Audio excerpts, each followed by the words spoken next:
Well, that'll wake you up on a Friday. That never gets old for me. Hey, guys, welcome to Massive Iron Live, the longest running lifting podcast Q&A thing that's not a thing that might be a thing in the history of the lifting world. Hope you guys had a good week, and I hope your training was really good. I want to say before we get started, I'm here every Friday at 11 a.m. Eastern. Have been, always will be. Once I pass on, we're going to set this up in AI, and I'll just keep doing it. That's the goal anyway. Hope you guys had a great week. A couple of things before we get started. All right, so number one, if your questions don't go through, it's not me throttling you. It's not me restricting you or anything like that. Try rewording your questions. Sometimes if they're too long, the questions don't go through. And sometimes if you use a word that YouTube doesn't like, it doesn't go through as well. So outside of that, I want to make you guys aware that a couple times a year, and we'll dive into the questions in just 1 second, a couple times a year over on my website, Super Living Today, I do a $6.99 yearly coaching special. The last time I did this was Black Friday weekend through, I think, about January 1st. Spring, I like to ramp it up again. This will be your last time to get the $6.99 special through or until Black Friday. So if you want a year of coaching, you can head over here, click the coaching tab, and you can get a year of coaching for $6.99.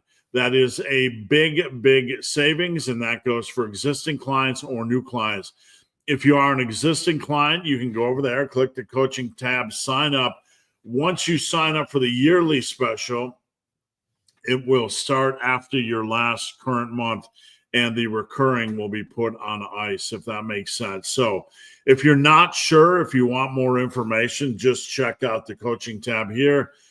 I will say I coach completely different from most people in the industry. I'm not a weekly check-in guy. I don't just check in via email once a week. I am with you Monday through Friday. We take the weekends off, but I come back on Monday. We are very big on form checks, making sure you're getting the most out of your form you can. This is an essential when it comes to muscle and strength building and remaining healthy. And this is one reason why Massive Iron Coaching stands tall. It's something I consider myself to be, a form expert, not in some vaporous bodybuilding way. We will comb through your deadlifts. We will comb through your squats. We will comb through everything from curls to lat pull downs. Now, everything is completely personalized. There's no cookie cutters. The people that I coach, a wide variety of people, from MMA to just guys with dad bods trying to change their physique. Some people say that or believe that you sign up with coaching and you're going to have to do squats and deadlifts and stuff like that. It's nothing like that. Everything's completely tailored to your schedule, your exercise preferences, your injury history, etc. So through May 5th, you got 3 days. You can check out that $6.99. Check out the coaching tab. All right. One other thing, if you don't have the dinero or you're not sure, excuse me, I do offer a custom workout service for only $39. That is my most popular service outside of coaching. I do those every Saturday, and every Saturday I have anywhere from 2 to 6 to do. So if you're interested, you can go over here and check custom. I will set up a custom workout for you based on your equipment, your split preference, your exercise preference, your goals. So this is a great value. You can head over here and search custom.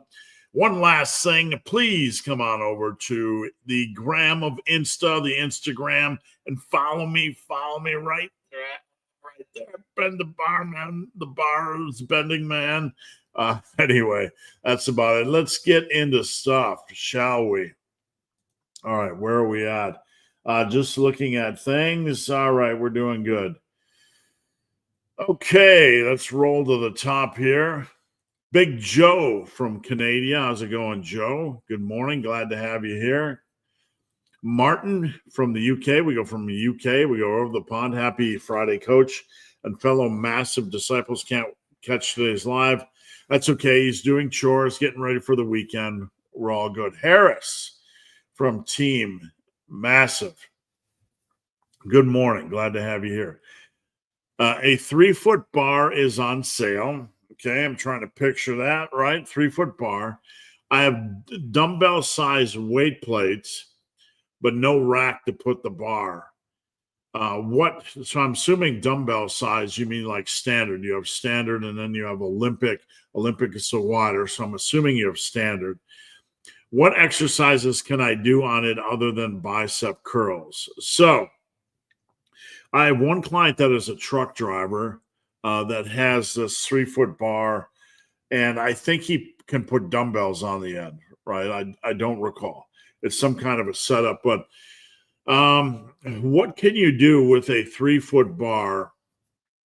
You could probably do a row. I'm trying to envision it, probably at the limit of like your grip width. What else could you do for back? I don't really, I mean, you could try a single arm if you had a strap reverser grip, like a single arm row. It might be too unbalanced. It might be okay. Chest, it's a little bit narrow. Getting that in a position is kind of awkward. I'm not really sure you could do a lot with chest. Shoulders, it's very limited as far as the grip. You could probably do an upright row variation. And wow, legs. I mean, not a lot, really. You know, you can't really put it on your back and do lunges or Bulgarians or anything.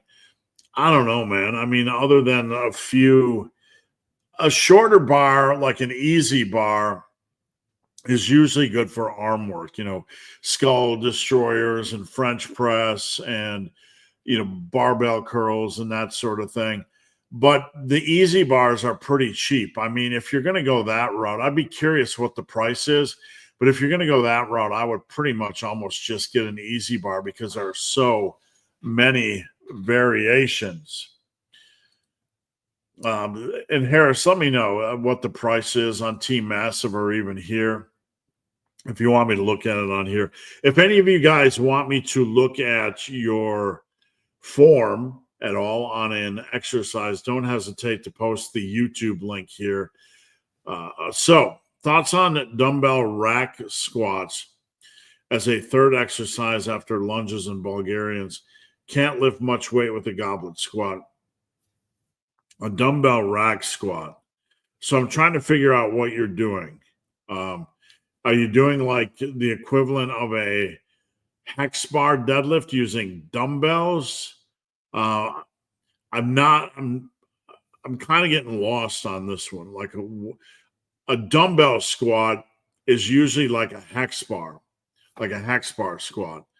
When you add in rack, I'm getting a little bit turned around on here. So maybe you could explain further. I'm kind of a little bit lost on that one. I've trained only with dumbbells at home. If I get a chance to visit a gym, if you get a chance to visit a gym, it's probably a good idea just to test out some exercises. But look, if you get access to a barbell, you don't want to really jump into deadlifts or barbell squats. You know, I mean, what's the point? One day is not going to do anything, and you're better off doing machine work because it's more forgiving. So I would probably focus your time on machine work, machine overhead press, machine chest press, pecky decky, you know, leg extensions, leg press. One day though, you want to be fun. You want to have fun, but you don't want to do anything that's going to get injured. When you add a bunch of stuff into the mix, it's not really going to impact things. So you kind of want to have a fun day, but you want to have a fun day where you're not going to get injured, if that makes sense. Do you have some other funny childhood phrases like, don't put your undies in a bundle? You know, it's funny. These are sayings that my mom used growing up, and they might be very foreign to a lot of people. Like she would like if you were in a rush, mom would say, "Don't get your underwear in a bunch. Don't get your undies in a bunch. Don't get your undies in a bundle." She would say stuff like that. Man, I'd have to think. My mom had a bunch of crazy sayings like that. So I'm trying to think offhand, but if anything comes to mind, I will let you know. Which music band has been in your list the longest? Um, Probably early Metallica. I'm not going to comment on modern Metallica. If that's your thing, great. Early Slayer, early Metallica has been up there the longest by far. Some of the I like some of the songs by Testament. Don't get your undies in a wad. But definitely early Metallica and early Slayer. Things like Garage Days, by Metallica. I really like songs like Bread Fan and just good, fun stuff to listen to. Stuff like Stormtroopers of Death, the old music that used to lead off Headbangers Ball. Absolutely love a lot. Just the music, forget the lyrics. The music just has balls. It's some of the best metal music ever recorded. So those have definitely been up there for the longest. Some of the Stormtroopers of Death stuff is a little cringe when it comes to lyrics, but man, the music is just hits the spot. Shelly, good morning, Shelly from the Best Coast, West Coast. Good to have you here. Big Jeff Kleineman, good morning. Happy Friday. Glad to have you here. Live starts now. So, before we get into the rest of the questions, I do want to make you guys aware that I have two groups right now. The main Team Massive group, which is on Discord. You can check out the link to either of my last two videos in the description section. There's a link to Discord. Come on over. You can get form checks, get questions answered. We have a lot of good chat. And then I have a Facebook group for Men Over 30. If you're interested in that, you can just go over to Facebook, message me, or search Massive Iron 30 Plus. Big Ernie Kleineman. How's it going, Big Ernie? Jason. Good morning, Team Massive and Big Hairy Ugly Dude. Glad to have you here. Thanks for tuning in. ICT 2.0. Good to see you, Tristan. Hope you're having a good training week. Jonathan, I know you're a fan of Bro Splits. I want to be careful here because I'm just going to preface before I read this. I'm a neutral fan of anything. What I'm a fan of is that we keep all doors open and you train using the split you prefer. I am a fan of the meta-analyses when it comes to a scientific look at things that frequency doesn't matter. We used to be very obsessed with muscle protein synthesis, and that's the boat that took us to this frequency place. But the latest meta-analyses show there's really no advantage. So I'm a fan of long-term training, sustainability, and historical training, knowing that the split you use doesn't matter, the program you use doesn't matter, as long as you are training hard. Probably 70% of my clients use AB type of splits or variation of frequency. So I want to state that.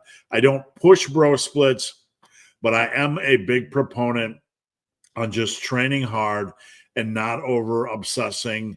And I don't get into the black and white dogmatic nonsense that one split is better than the other, because it's not true. So with that said, but what would be your take on the whole natural athlete need more stimulus? It's not true. 52, it's weekly volume. My whole stance on this stems from the last three meta-analyses.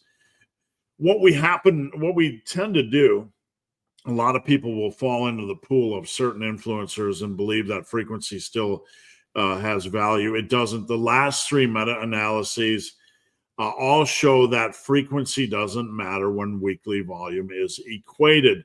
This is not an opinion. These are 3 separate meta-analyses. And I am going to play the clip of the latest one because I think it's very valuable. Just give me 1 second to find it. It'll only take a minute. But my stance is the same as the stance of any of these meta-analyses, that volume, that frequency does not matter. It does not matter at all. And we used to be drunk on the muscle protein synthesis thing where you know, after 24 to 48 hours, you had to lift again. So hold on. I've just brought it up. I'm going to play this. This is on my Instagram. This is Josh from Data Driven Strength. This is the 3rd meta-analysis basically in the last 4 years that echoes the same thing. The science does not say that frequency is better. The science says there's really no advantage in the long run, but what can I say more than that? 3 separate meta-analyses have echoed the same sentiment. So I'm going to play this clip. And again, this is from Josh at Data Driven Strength. And here we go. Printed a meta-analysis where we said, okay, if we were to just control for every variable we can in a training program and just look at the effects of frequency, so the number of times per week the measured muscle is trained, what are the effects, right? Do higher frequencies lead to greater muscle growth? Do lower frequencies lead to greater muscle growth? Maybe there's some sort of inverted U effect where there is a benefit of higher frequency up to a point, but then it's actually worse, right? So anything's on the table. Any sort of relationship is on the table. And basically what we found, honestly, is a whole lot of nothing, right? Nothing. You can maybe squint and say that going from a frequency of 1 time per week to a frequency of 2 times per week does increase your muscle hypertrophy, but that effect was really, really small. And then beyond 2 times per week, it wasn't worse, but it also wasn't clearly better. Now, again, it's all right. So I'm going to cut it right there because, the whole foundation of this frequency thing came from the world of muscle protein synthesis, that after 24 to 48 hours, you had to train again. The muscle protein synthesis benefits dissipated. This shows that is absolute nonsense. And he said any benefit beyond twice a week was non-existent in the research. So this completely goes head to head, butts heads with the idea that 24 to 48 hours muscle protein synthesis is done and you need to retrain. What we need to remember, and this is the hill I will always die on, is hard training and progression over time are the only things that matter. Using a split you like, that motivates you, that you recover from, that works well with your exercise selection. If we try to get into this black and white world where we're like robots, like must do chest at this frequency, must do biceps. Number one, every muscle group is going to recover on its own cycle. Dr. Fred Hatfield wrote a book way back in the day, which had a bodybuilding program well ahead of its time, and it didn't stick to a week. Every muscle group was on its own recovery and training curve, which is very, very intelligent. I don't specifically like the way his program was laid out, but not everything was like I have to train legs every 5 days or biceps every 7 days or whatever. Every muscle group was on its own training trajectory or path or cycle. That works really well if you have 7 days a week to train, right? It's not very realistic in the the real world. It's not realistic in the real world because we can't train like that. Most of us are just lucky to get in 3-4 sessions a week. But every exercise, the demands of every exercise are different, right? This is the foundation that most experts and gurus and fitness personalities in the industry completely gloss over, forget, or don't even think about. Every muscle group recovers differently outside of that. Legs tend to make people sore for a longer period of time.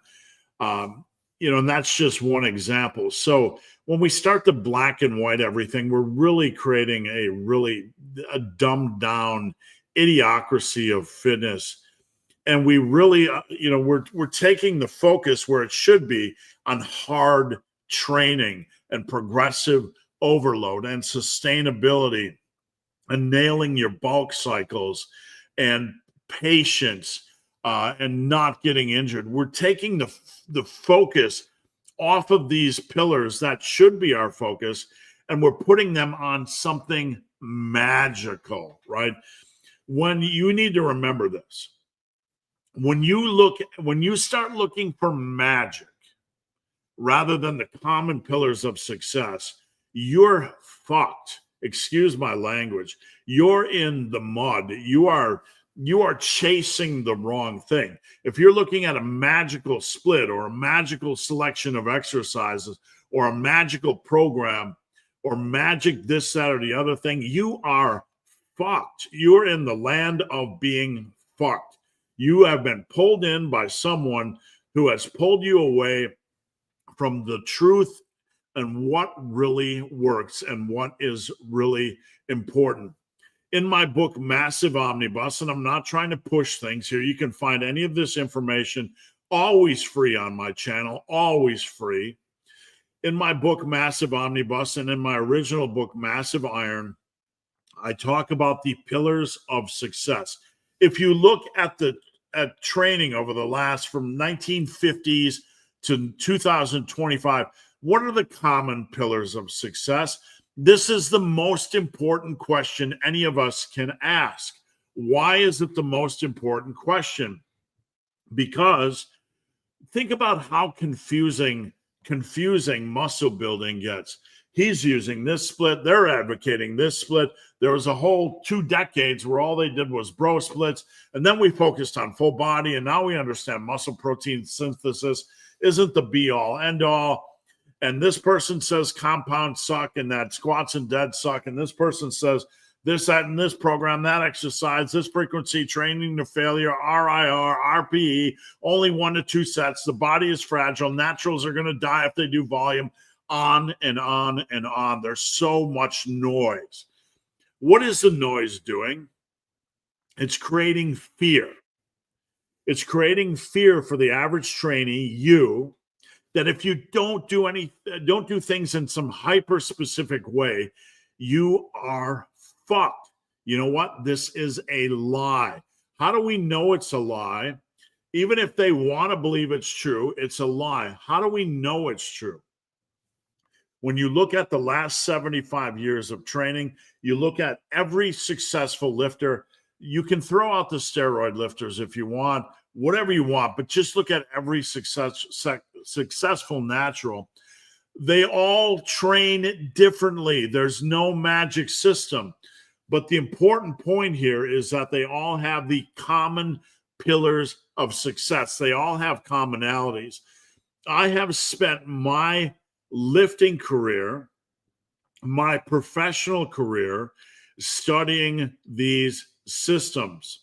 I'm not just a voice on YouTube. I did this for a living, content development for Muscle and Strength and Muscle and Brawn and Tiger and Fitness.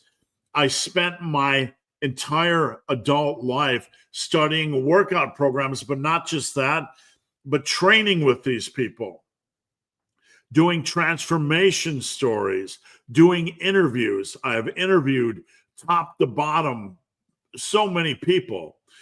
From Mr. Olympia, Frank Zane, to speaking with Ronnie Coleman, to speaking to John Meadows, to training with so many fitness and YouTube personalities, and probably doing over 1,000 transformation stories.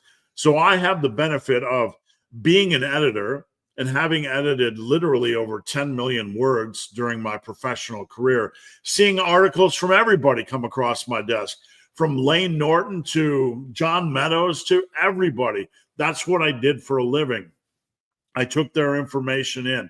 I've been able to train with these people. Just an incredible number of people, Olympians, professional athletes, professional bodybuilders. I've trained with the strongest power lifter in the world. Donnie Thompson was the strongest at one point. I've been around. I have this bigger, broader perspective. And the only thing it has taught me is that everybody trains differently. This is probably a fearful thing to hear. But what it will teach you is there's freedom. And this is the important thing. And this is something very important to me right now in coaching and in trying to help you guys. There is freedom. There is a better way. We do not have to be in shackles. We do not have to live in fear. This doesn't mean we train like an idiot. You don't have to be tethered to barbell. You don't have to be tethered to machines.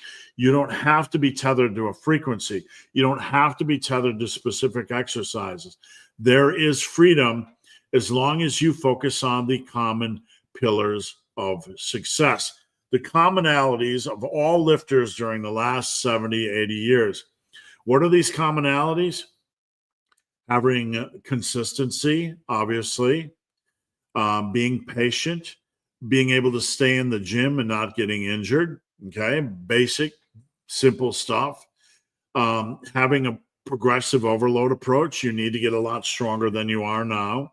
That doesn't mean we're chasing 1 rep max strength, but we have to get a lot stronger than we are now. You can't build muscle if you remain weak. Hard training. We have to be training hard, and progressive overload occurs in the lane of hard training. We need a reasonable split. Reasonable, what's reasonable? It's not idiotic, and it's not seeking some black and white extreme like so many influencers. We have to train. The body is so fragile. We can only do 1 set per exercise, or the other extreme, high volume. We have to use a reasonable selection of exercises. We have to use a reasonable split. These are all, this creates freedom, my friends. This creates freedom. Anybody out there that is trying to pull you away from freedom or gives you some narrow path, right? Some narrow path that tries to take away your freedom is full of shit. And you can either fight with me, or you can fight with the history of lifting. But if you want to fight with me, I'm going to tell you, you are caught in some dogmatic bullshit. You are trapped up in a pit where you are more interested in being right because of some cult or some influencer or some bullshit you got pulled into than you are of being realistic and looking at the last 70 years of lifting. You want some magic to be more important than all of the information we have in history. Reg Park trains differently than Jeffrey Verity Schofield trains differently than Alex Leonidas trains differently than Steve Shaw trains differently than Basement Bodybuilding trains differently than all of them. We all train different. This shouldn't scare you. It should open the door to freedom. Hard training, progressive overload, not getting hurt, being consistent, being patient, and just loving what you do. Fuck splits, fuck exercises, fuck all this dogma, fuck black or white, fuck the concept that naturals are fragile. Just fucking become a force of nature. Open the door to freedom. Say fuck all this bullshit influencer shit, and let's get the fucking work. Amen and fucking amen. All right, let me get a drink.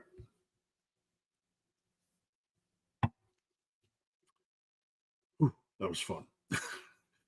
I hope that reaches some of you guys. I really do. I hope it does, because it's the truth. And I hope you can take this clip 30, 40 years from now. I hope it's still around and you guys can listen to it. You guys that are 20, and you'll be 50 then, and I'll be in a dirt sack, underground. But I hope when you look back, you remember it, because we can never be dismissive of hard training and progressive overload. It's not complicated. It's not complicated. It is not complicated. They want it to be complicated. And this nonsense that the body is super fragile if you're a natural. I mean, seriously, it's bullshit, people. It's bullshit. I'm not telling you to train recklessly. I'm not, never would. Sustainability is a big part of this. Big JR, good morning. Good to see you here. Big Michael from Germany. Greetings from Berlin. Michael is a client of mine, and Michael and Martin, and I have so many amazing clients, and they're all training hard. All training hard. Michael and Martin and Mike and a lot of M's from all over the world. They're training hard. Every one of my clients has a slightly different style. Like Martin does a lot more volume. Michael does a lot of volume. Michael's a machine guy. You think I don't live and breathe the massive iron way in the real world? Michael rips shit up. And there are no, it's all machines. And if you think this style of training can't be effective, just look at the way Michael trains. Hard training, nothing. This is what I'm after. It doesn't matter the tools. Same with, this is what I'm after. Same with Martin. He just trains. They train differently, but the commonalities are there. The massive iron pillars of success. Dopa. Thank you for what you're doing. Thank you. And I hope I pronounced your name correctly. Do you think not using a belt would hinder? No. Excuse me.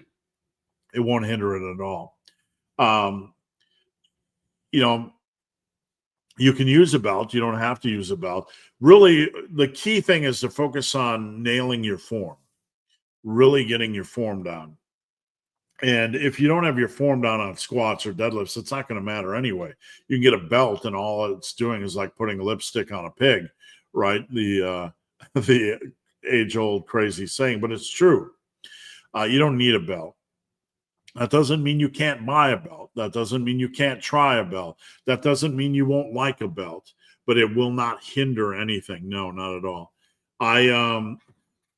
During my first 10 years of lifting, I would always wear that gym belt, that little paper thin thing, and wander around the gym wearing that thing and on curls and squats and you name it. And, looking like a doofus, but, it didn't provide. My heaviest, my hardest, my best years of training, I didn't use a belt. I will say, if you want to get a belt, look for a single prong 10 millimeter. You really don't need anything more aggressive than that, or a lever belt. You don't get double prong. They're a pain in the butt to lock in, and you really don't need anything more than a 10 millimeter, in my opinion. Simon, good to see you, sir. Hope the rant didn't scare you away. Good morning. Team Massive, good afternoon in the UK. ICT 2.0. What's more impressive, a 2 times body weight high bar squat or a 1 times body weight strict press? So let's say we got a 200-pound guy, girl, whatever you want to be, 200-pound strict press, do pretty good. It's like 185 by a couple, 3, 4, pretty good. That's not generally something you see every day, and I have a lot of respect for that. When I see a two times body weight squat, that's even more rare. One of the rarest things you will see in coaching, and from my end of things, is somebody getting above 315 on a squat for more than 1 rep. Super rare with good form. I don't care what anybody says. It's the most rare thing you will see. Or there might be some obscure, more fringe exercises, but that's super, super rare with clean form. Both are respectable. The Leg of Fatness, Fat Leg, how's it going? What are some ways to tell if your volume is too high or if you're just being a pencil neck? Well, number one, we don't want to arbitrarily just add volume in. Use the massive iron system. How many days a week do you have to train? Start with about 18 hard sets per day. Figure out your weekly volume. Take 2/3 of that weekly volume and apply it to quads, back, chest, and shoulders. Then the rest of your 2/3 to hamstrings, biceps, triceps. Start with that volume.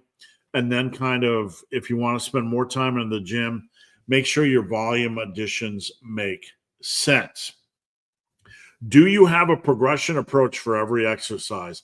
If no, you have junk volume, right? You're just doing stuff. You're not, if your exercise does not have a progression approach, you have a car without an engine. It looks pretty. You're going to the gym doing your curly whirlies and your pecky decky and your teacup laterals and your waiter curls, Athlete X, your waiter curls, Athlete X. You're going to the gym, you're looking all pretty. You got your fancy duds on. You got your broccoli head haircut. You're looking good, but you don't have a progression approach for your exercises. And if not, it's junk volume. Big Daniel, how's it going, Daniel? Good to see you. Always good to see you, my friend, my client. Michael, how can I block out the failures of my fitness past so it doesn't weigh me down like baggage? I don't know. You have done a good job of that. So I find this question interesting because you have been so incredibly inspiring, like the last year and a half. I lose track of time, but so incredibly inspiring. When I notice regression in the gym, regression is always temporary, but regression is a sign of progression. Regression is a sign that you're on the right track. What I mean is that awareness of regression on a lift only occurs to somebody really that is super passionate about progression. The one thing I always tell people is progression is forever. Regression is temporary. If you're pushing hard on a Smith bench and you hit bam, bam, bam, you're just cruising along, and then you have 1 or 2 weeks where you're losing a few reps, it's just temporary. You'll always get that strength back.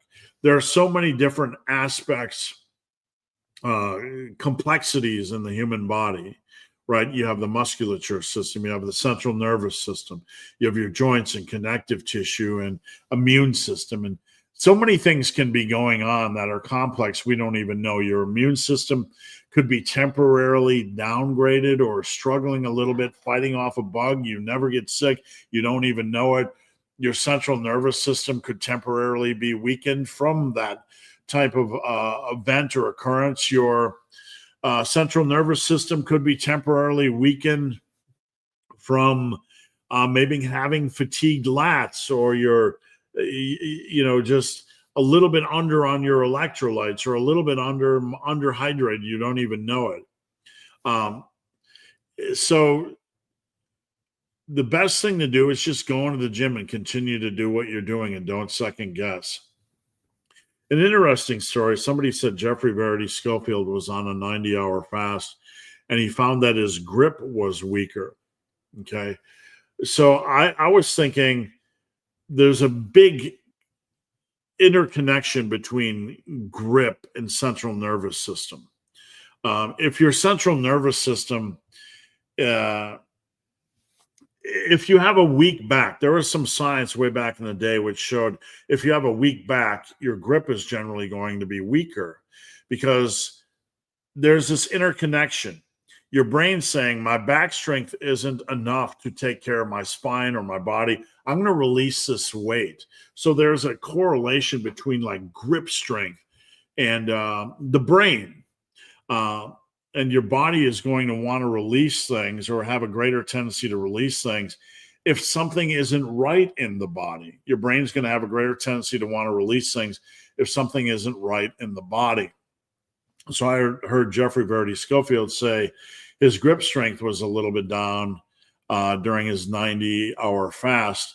And this would make sense because there's a good chance, and I'm just speculating, that the brain is saying the body is not at full capacity and is kind of wanting to willingly release the weight or not quite do the grip strength at full capacity in a form of self-protection mode.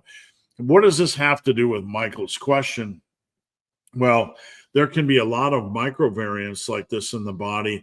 Things we could feel great, but your central nervous system could be down a little bit. Your immune system could be fighting something. Maybe you're just under recovered in certain areas. We had the discussion that there are points in training where you might feel literally beat up, beat to hell, beat like a drum.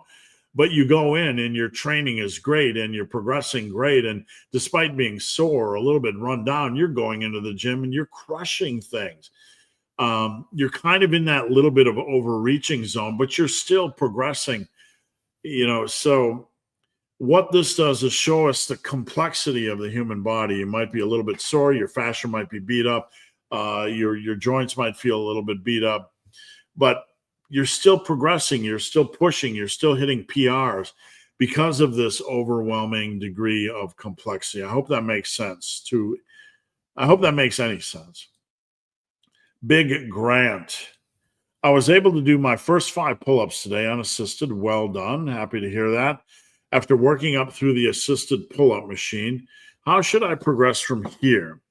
Over on my website, superlivingtoday.com, and I'm not just trying to shill or push things, there is a PDF about pushing your body weight exercises up, dips, push-ups, pull-ups, using a block system. And I have this system for free on my channel. You can go over to the main page of YouTube and search push-ups, pull-ups, or block training. But you can use something called a 2-minute block. You can do a 1-minute block. You can do a 90-second block. You can do a 2.5-minute block. You can do a 3-minute block. There's no magic.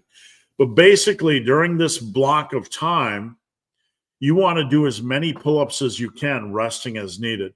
So let's say you go in, you do 3, and then you hop off, you rest for 15 seconds. You hop back on, you do 2 more.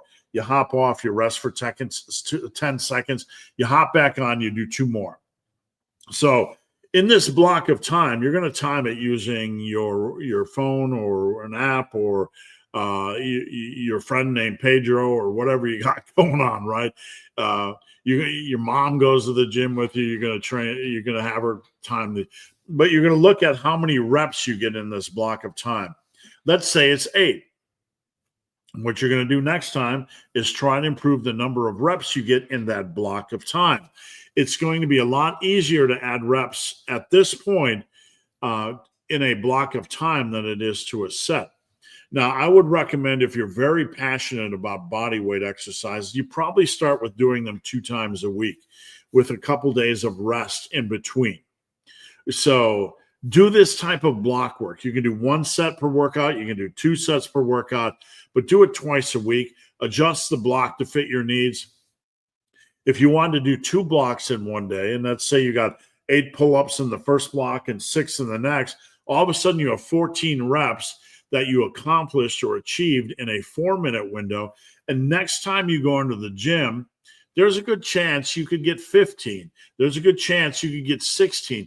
You're going to progress more rapidly, I would argue, using a block system at this point than you would on a single set.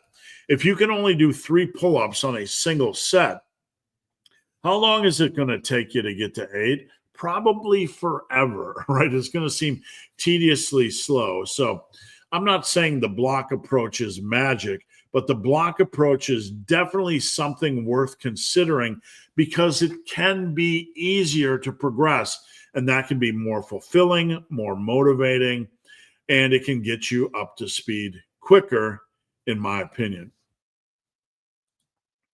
All right, King Khan. Hello, sir. I'm 5'11", have 6-inch wrists. That's pretty small bone size. 27-inch waist circumference. I'm 52 kilos. Can you guess my body fat percentage? No. I mean, at this point, your body fat percentage doesn't matter, and I'm saying that respectfully. If these dimensions or these measurements are true, you don't have any fat. You need muscle on your body. Your body fat percentage doesn't matter. And I'm not being disrespectful, but it doesn't matter in the least. You need muscle. Your weight, you're underweight. Not a criticism. You need muscle. You need to get into the gym and attack things using any reputable system, the massive iron system. The last thing you need to be worrying about right now is your body fat percentage, because you do not have a body fat percentage issue. You have a lack of muscle issue. Harris. Dumbbell rack squat. Dumbbells placed on the shoulders. Okay, so the rack is what messed me up. If you can get them up there, dumbbells up in that position, and you can squat and feel balanced and go to depth, by all means. I've not seen a lot of people do that in my life, but if you can do that, go right ahead. JR says, don't get your undies in a wad. I wish I could think of some more things that my mom used to say back in the day, but this was the 70s and 80s. No one really gave a crap, and we were more loose with our words. And we didn't get our undies in a wad when someone called us an idiot or a dickhead. Mike, are there stages of a cut to expect? For example, is it normal to feel miserable? Yeah, I mean, this is obviously going to be different for everyone, right? But the first thing to understand is it's very normal during the first few days of a cut for it to feel impossible, like a major struggle. You really need to go into the first 3, 4, 5 days of a cut expecting it to feel like hell, to feel hungry, to want to break, to have to fight cravings. There's a lot of things going on.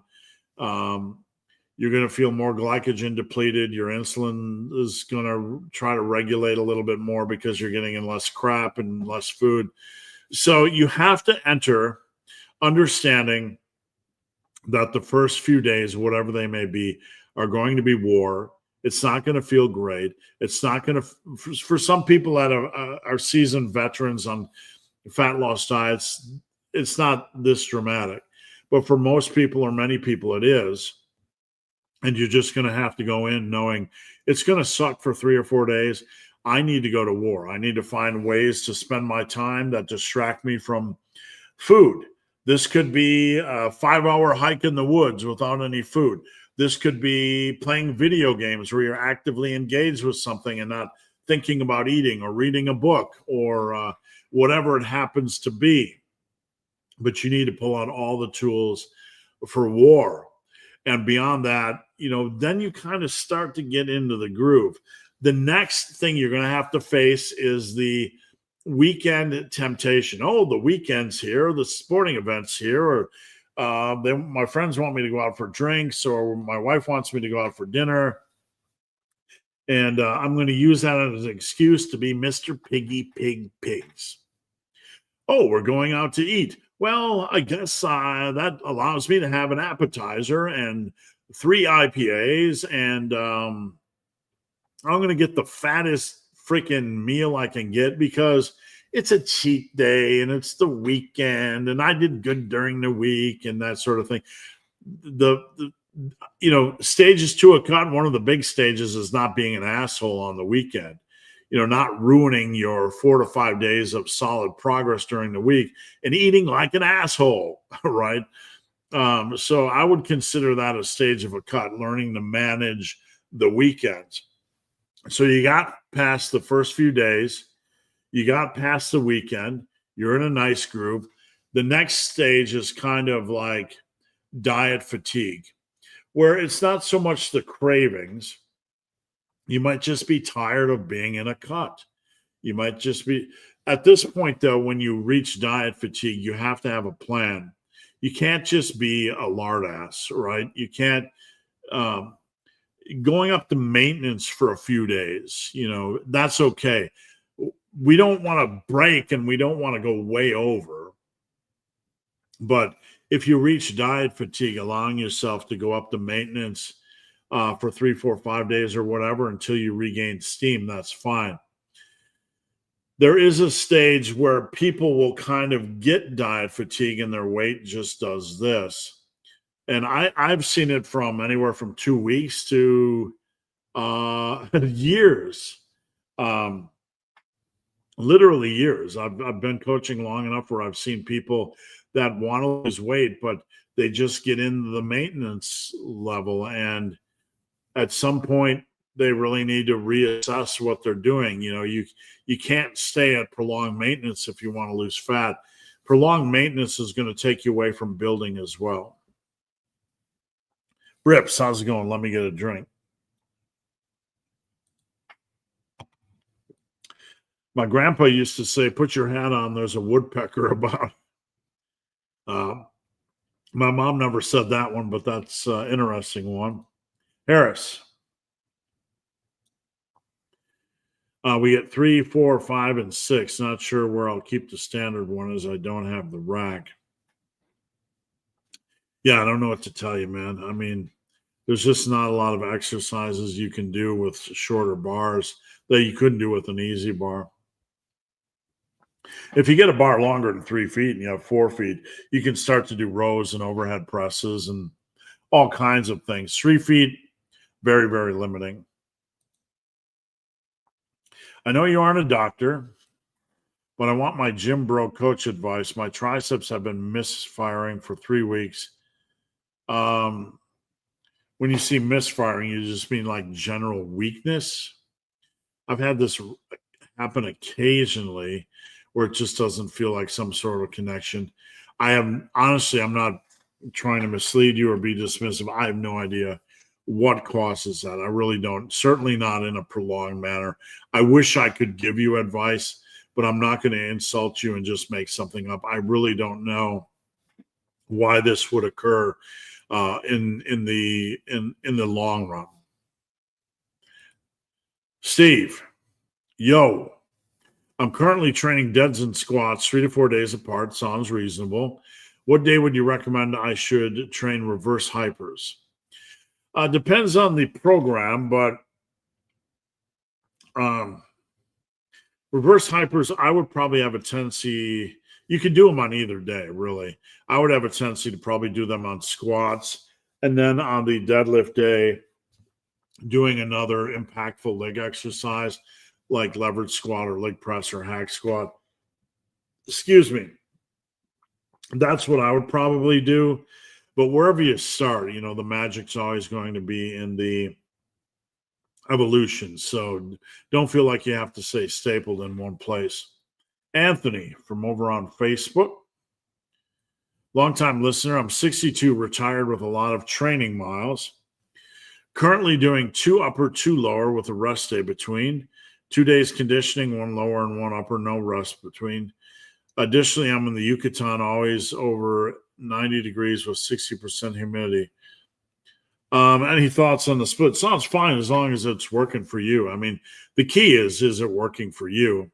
It's reasonable. And what I teach in the Massive Iron world is, is it reasonable? It sounds reasonable. As far as heat, the big considerations for heat, you got to make sure you're getting in your sodium probably before your workout, and then maybe just slowly sipping it. You don't want to go overboard or oversaturate during a workout, because when you're hot and you're training, everything's going to sit in your stomach, including water, and until you get a chance to cool down. When you get a chance to cool down, you're going to start to digest more rapidly.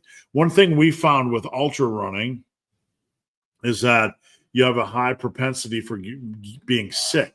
You can eat, you can drink, but unless you take time to cool down, your body is going to use that blood for cooling, for the skin, for the muscles, but it's not going to prioritize using the blood to digest. So the thing you need to do, depending on your schedule, is if you're doing long runs or long workouts, it doesn't hurt to take 5 minutes to sit down, to get in front of the fan, to put a cold cloth on your head and to cool down, to get that, blood back in your stomach, just to digest a little bit of water. A little bit of overthinking, but that's basically allowing yourself periods to cool. Not long periods. Obviously, we don't want you to live in the gym, but that can be very, very important. Big, hairy, ugly dude. How do you feel about splits like non-specific day splits? For example, you get your 3 or 5 workouts in with at least a day of rest in between and move to the next week once completed. I am open for anything as long as your weekly volume and your exercise selection is reasonable. When we are looking at any form of training, we want to make sure our exercise selection is reasonable, our weekly volume is reasonable for us, and if it is, you have a progression approach, you're in a good place. Rack pull.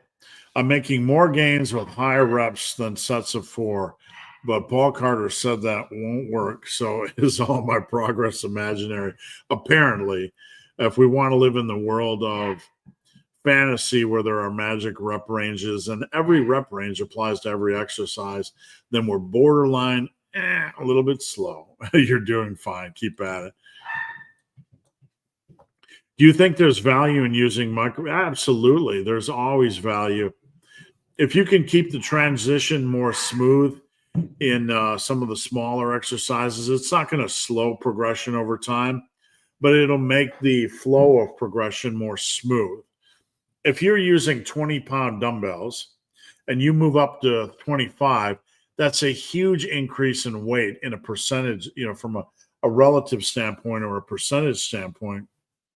So transitioning more smoothly, there's no downside. It's not going to limit anything. And for a woman, for example, when a woman is benching or using dumbbell, let's say a woman hit 20-pound dumbbells on bench and they want to move up to 25, that's an even bigger jump in a relative sense. So absolutely. What are some of your favorite 3-day workout options for clients? My favorite 3 days are taking the upper posterior and cycling it over 3 days using a flexible schedule, or taking a torso limbs and cycling it over 3 days. For those of you that don't want to be tethered to a lot of leg work, you want to train the legs, but not excessively so, you can do an upper day, a limbs day, and then an upper day. So the limbs day can be like legs and then some arm work. So you can go do your upper day, which is chest, back, and shoulders. And then in the middle, you can do kind of a limbs day where you do some legs, some arms. That's a fun program for those of you that aren't obsessed with doing every leg exercise under the sun. Do you feel isolated ab work is? No, it's not necessary. I mean, a little bit of ab and core stability and strength is a good thing, but you really don't need to go crazy. If you're going to do something for abs, make sure you have something with progressive overload, like a decline sit up or a cable crunch or something you can progressively overload. I mean, you can't go to infinity on these exercises, but you want to have something that helps build up a reasonable degree of base strength. Are there any value in using linear progression approaches for advanced? No. We have to understand the difference between linear progression and linear periodization. Linear periodization is a periodization method that's perfectly fine. Linear progression is trying to add weight every week. It's arbitrary. Like, I'm going to squat and add 10 pounds every week. I'm going to bench and add 5 pounds every week. This only works if you really dial down, start from nothing, and then build back up. But what's the point in that? If you are a late beginner or early intermediate and you try to do this approach, it's going to run out really, really quickly. For an advanced lifter, no way. Advanced lifters can't do linear progression. They're advanced. Right now, an advanced lifter, an advanced bencher is lucky to get a rep every 2 or 3 months on their bench press. They could never do linear progression unless they dropped their bench to such a ridiculous level that it allowed them to add 5 pounds every week over 4 months. And then why would you drop your bench work down to something that's lighter than the average gym trainee is doing right now? So no. It's in a very rough sense. Do you think 2 sets push for max safe reps is equivalent? We don't do that. Okay. We're not thinking in that way. We're trying to think about maximizing our work. So we're trying to think about maximizing. Every exercise is going to be different. Some you'll prefer to just do one sets for max reps, and some you'll be okay with doing every. But what we need to think about is setting these arbitrary comparisons aside and asking ourselves, am I getting the most out of this exercise relative to the demands of this exercise? Does that make sense? I could say 2 sets push for max is a good idea, but then we also have to look at weekly volume. Okay. Some of my clients do 2 sets per exercise. There's been seasons where I've done 2 sets per exercise. It's more the bigger picture. It's always the bigger picture. Thanks, Rackpull. I appreciate it. That was a Clark Griswold level ending. Thank you. Thank you, Grant. I appreciate that. Big Billy Baker. Come back, Bill. We got to get you healthy really, really quick. All right, Nolan, a client of mine. Story time. What should we talk about, folks? What do you want to hear? I have so many stories, and there's so many I wish I could tell in public that you can't say because they're things that other lifters did that were scandalous, illegal, borderline bizarre. Did I ever tell the dick pic story? I'm not going to name names. There is one major YouTuber that has been around for quite a long time. I don't know, 10, 12 years. Pretty strong guy. Great physique. I've met with him, worked with him several times. I don't know him well. I'm not going to name names. But I've worked with him at Muscle and Strength. I've worked with Tiger Fitness. I've been with him at the Arnold. And he's been around my peoples. So, well over 300,000 subscribers. But this guy has a problem sending dick pictures to women. Somebody I worked with, a female, he sent her a dick picture after being at the Arnold with us. And he actually hit on somebody I was seeing at the time, tried to text her. So I wish I could tell more information, but it is definitely a major YouTuber. And if I said his name, you would definitely know who it is. Simon, you guys want stories about anything? I can tell stories. I don't like to do stuff like that, but I'm not going to name names. But anytime you want a story or a good story on someone, just let me know. You're so right about massive freedom around solid core principles. Late teens, early 20s, it was all machines for me. Now in my 50s, it's barbells and dumbbells. Both regimes are effective and fun. Amen to that. Tony, how's it going? Tony, a client of mine. Good to have you on board. Simon, CNS and grip. I have way weaker grip for the first hour of being awake. I'm not surprised, and that's a really good analysis or a really good insight. I'm not surprised at all. So I'm happy you shared that. ICT 2.0. Does a person's feet stance matter that much? No, it doesn't.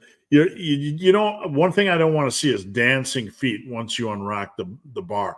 If you unrack and your feet are doing this, you're tap dancing and shuffling around, that means your upper body is probably going to be a lot looser than we want it to be. We don't have to be overly obsessed with upper back tightness and 22 form cues and, doing the bench like a power lifter.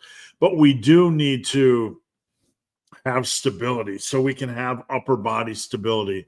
Over time, we're really focused on not beating up the body, not destroying the body. Dancing feet are the big things we want to look for. So plant your feet, unrack. I have tried everything over the years when it comes to feet and benching.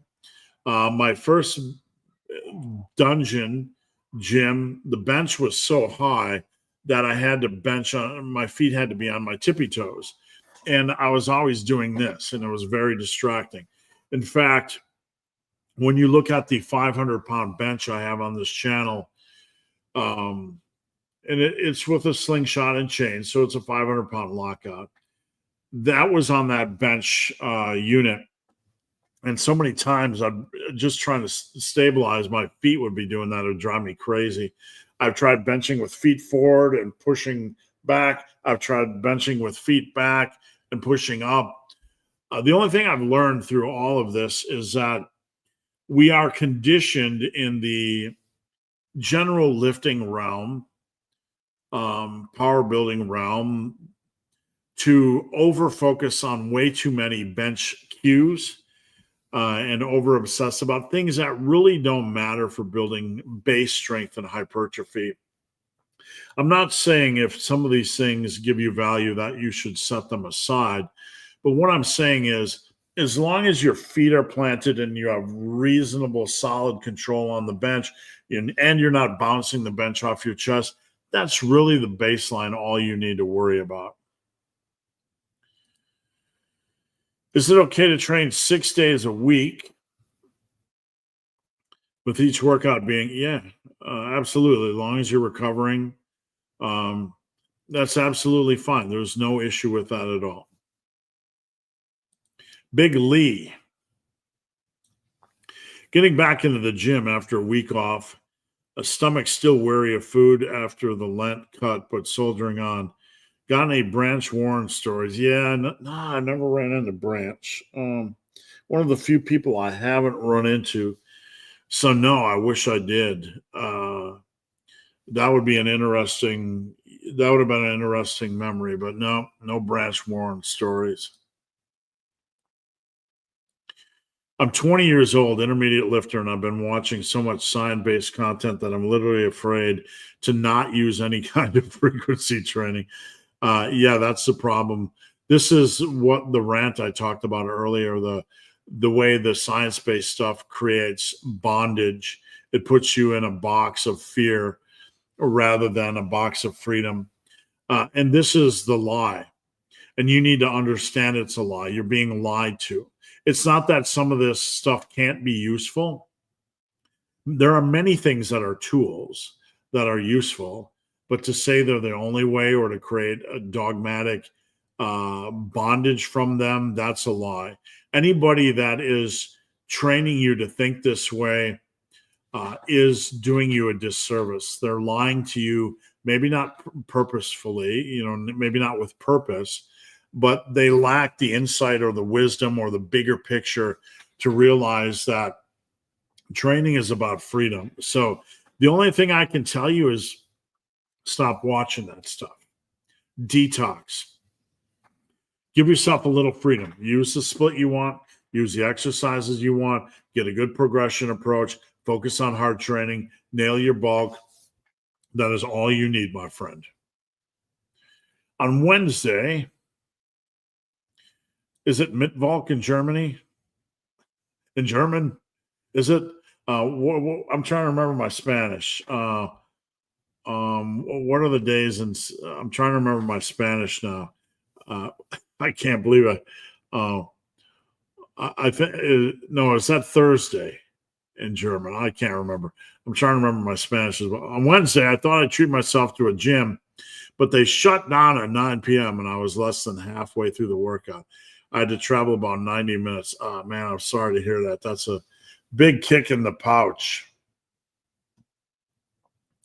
Big Tony, what do you think of doing an upper lower push pull legs? Yeah, as long as your weekly volume works out well for you, that's fine. The only thing on the lower and pull is you don't really want to squat and then do a deadlift the next day. So if you have squats and deadlifts in the mix, you have to kind of structure them to to work in that kind of split, if that makes sense. Do you have any suggestions for leg exercises someone with limited equipment could do? Well, if you have limited equipment at home, yeah, obviously squats and then maybe front squats, Bulgarians and lunges or reverse lunges. You can try the old school sissy squats. Those don't work for everybody, and they're probably not going to work for many, but that is one option.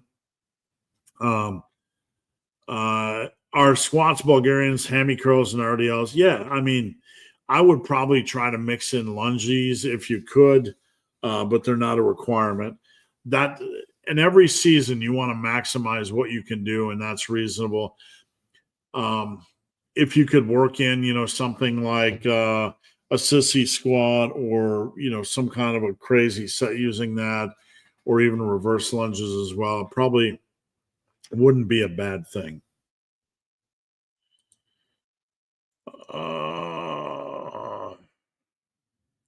Also, you're America. Why are opossums so lovely? We Brits are envious of you for having them and my band playing Mansfield tomorrow in a sports bar. And yes, we're playing the tracks we sample. That's awesome. Thank you. I appreciate that. I'd love to see a video of that, by the way. If you get a video, please send that to me. I don't want to miss it. I just found your rest pause program, 3 exercises a day, 7 sets, kind of the escalating bulldozer, the old school. Yeah. I did a year in 2008, I believe. I think it was 2008, might have been 2009, where I did only bulldozer training, 3 exercises, all rest pause, brutal, effective, fun. I just fell in love with rest pause during that time.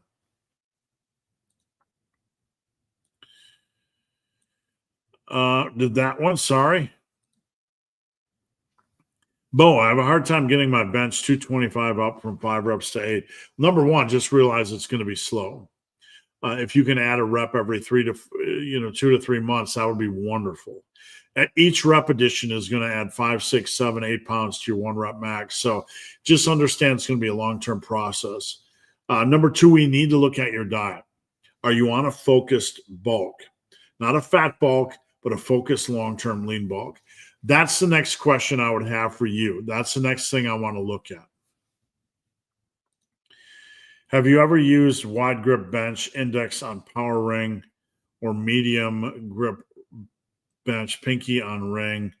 Back around when I started getting into dabble with powerlifting, I started to widen my bench a little bit because I realized my bench was more narrow. So now I put my ring finger on the ring. That's where I bench. I've tried wider, but now I put my ring finger on the ring when I'm benching. A little bit wider. You can alternate. I mean, I like doing close grips. I like doing wider grips.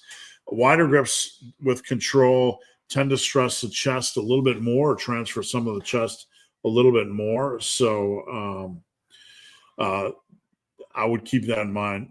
Bo says regarding bulk, yep, that's what we have to fix next. Pressing, stalling. Pressing is going to be highly tied to focused nutrition.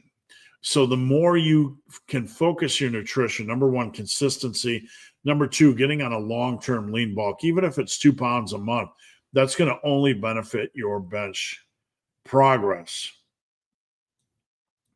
Blaine. When coming after a training layoff where some strength has been lost, how do you approach muscle memory?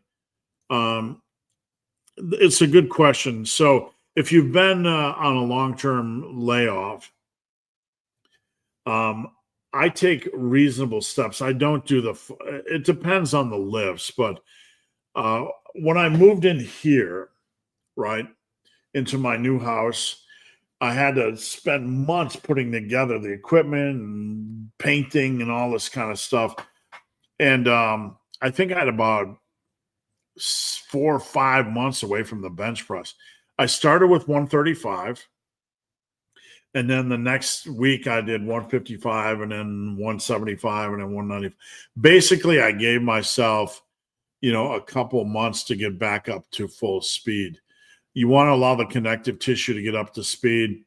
Muscle memory will do its thing, but you need to progress at a rate that's comfortable, where your body is getting it back up to speed without compromising your central nervous system, or excuse me, without compromising your connective tissue. Regarding the question we had earlier, it's not weakness. My triceps just randomly contracts throughout the day, like a muscle spasm. If you're getting muscle spasms, that's pretty normal. I used to get those in my hard training days. If it's short, like sometimes I'll get that in my arm the day after, 2 days after a big bench session, and it sometimes can linger for quite a long time. There's nothing that I know of to worry, no reason to worry about that. I like the acronym Big Hairy Ugly Guy to be pronounced B-Hug. Free hugs. All right, what do we got here? Lee saw Randy Orton praise decline skull crushers. It's going to come down to how it feels for you. Everybody has different limb lengths and leverages and arm lengths, and maybe doing the decline, he feels he can get more out of it. Whenever you hear somebody say that an exercise feels good for them, it's worth trying for personal experience, but don't be heartbroken if it doesn't feel the same for you as it did for him, if that makes sense. Blaine,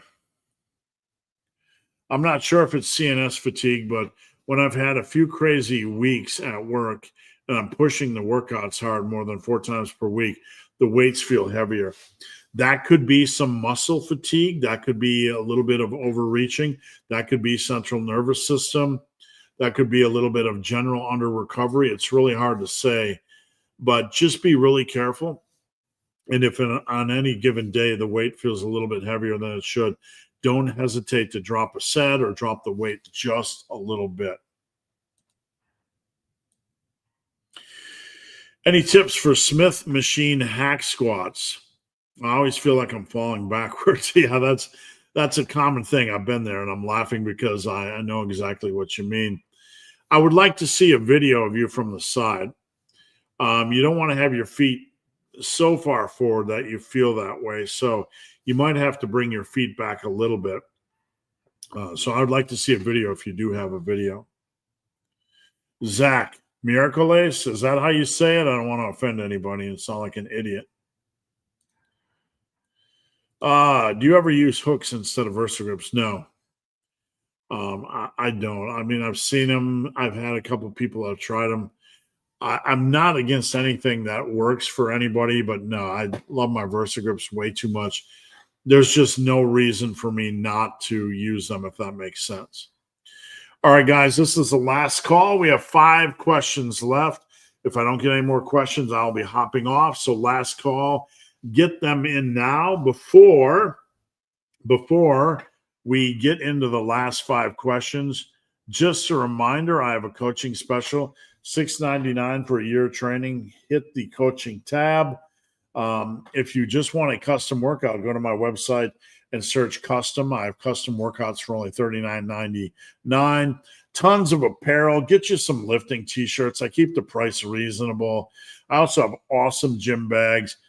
I don't make a killing off this stuff, but I appreciate your support. And let's roll on. What are some of the differences between pain where you should stop and aches where you should put your mind in? When you're in the middle of a set and there's like this burning sensation, that's not injurious in nature, you don't have to be a monster and push every set into that deep muscle pain zone. But that's kind of the zone where you want to try to add a rep if you can. There's a difference between that kind of pain and something, excuse me, where you're going to get injured. Knowing the difference is important. If anything feels off or uncomfortable, you should always stop a set. Is protein or calories more important? Calories. Carbs can be protein sparing, meaning you don't necessarily need as much protein during a bulk, but you definitely want to get in a minimum of 150 grams a day, bare minimum red line, and you need to have consistent calorie intake. 100% calories are the important thing. Big David, what's your take on the importance of mobility? I don't never use mobility. I'm not a mobility expert. I don't believe it's important. I believe there's a lot of hype. If you get value out of mobility work, good. That's great. There's no inherent need or benefit for everybody when it comes to mobility work, when it comes to strength or hypertrophy. There's a lot of hype when it comes to general mobility work, but I mean, if you like it, do it. If you find value, do it. But there's no inherent benefit for the general public doing knee agility, mobility progressions and stuff like that. Do you need it? No. If there's a problem, maybe you need it, right? But if there's not a problem, I don't like in the fitness world people creating problems and then presenting solutions. Thanks, Simon, for tuning in. I appreciate it. If you rotate upper posterior 3 days a week, is it a problem to squat once every 9 days? Generally not. I don't like to squat more than every 8 days. 9 days, you're probably fine. 10 days, I get a little bit nervous. I feel a little bit deconditioned. I feel like my connective tissue is deconditioning a little bit, but you should probably be fine.